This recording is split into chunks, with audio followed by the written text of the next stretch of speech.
Hey, what's going on, people? Welcome back to the channel. Today we have a video on the Galaxy Tab S7 standard model and why you should not go out and purchase this device right now in 2022, mid-year to be exact, whenever this video gets uploaded. And I'm going to be explaining to you why. This is my daily tablet. I use this tablet almost every single day. The main purposes are for media consumption, Netflix, YouTube, and note-taking when studying for my actuarial exams. That's basically it. That kind of wraps up everything. I don't really use this for anything other than that. Maybe like checking calendar events every once in a while, but for the and maybe emails. But like other than that, those are the main purposes of this device. I have a nice Samsung first party keyboard case, which is nice. I've done a review on this case. It folds back like this, and it's also super portable and protects the whole device. And got the S Pen holder on the side, and you actually keep the S Pen on the inner part right there. So why should you not purchase this device in 2022 mid-year? The answer, ladies and gentlemen, is the future of Samsung tablets and how Samsung has promised to make their tablets ultra powerful in the future, competing against Apple.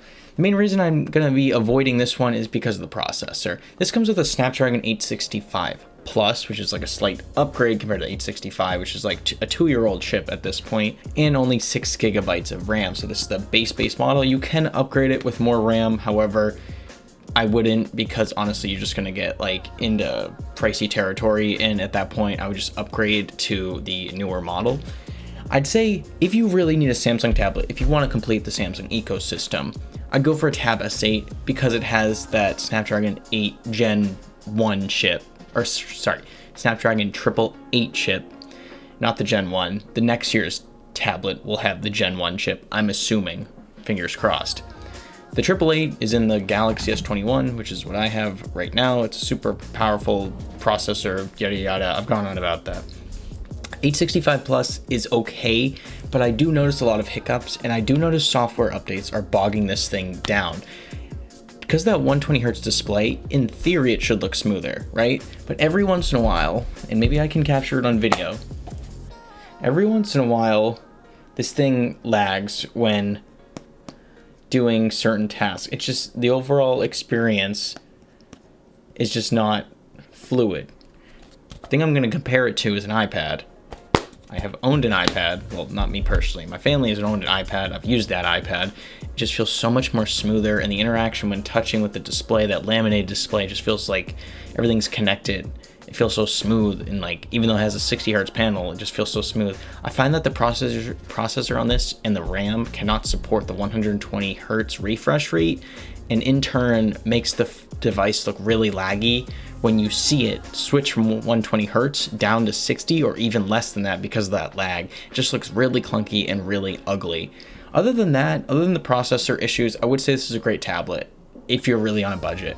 But to be honest, this is I could only find this for like $100 cheaper on Amazon, and I don't think I could even find it new. I could only find it renewed. There's really no purpose of getting this if you're on a budget. The Tab S8, which has a better processor, and I don't know if it has more RAM. I'd have to double check that, but there's really no point in getting this, considering like the Tab S8 is the exact same tablet, just with a better processor. This keyboard case actually also works on the Tab S8. It literally says I think it says Tab S8 on the case itself, but it works with this because they're the same size.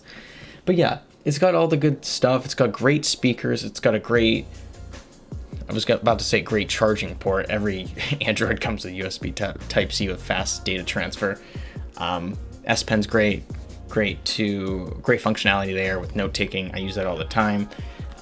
Charges on the back right here. I wish there was a cover here, actually. I'm not reviewing this keyboard, but like I wish there was a cover to cover the S Pen on here.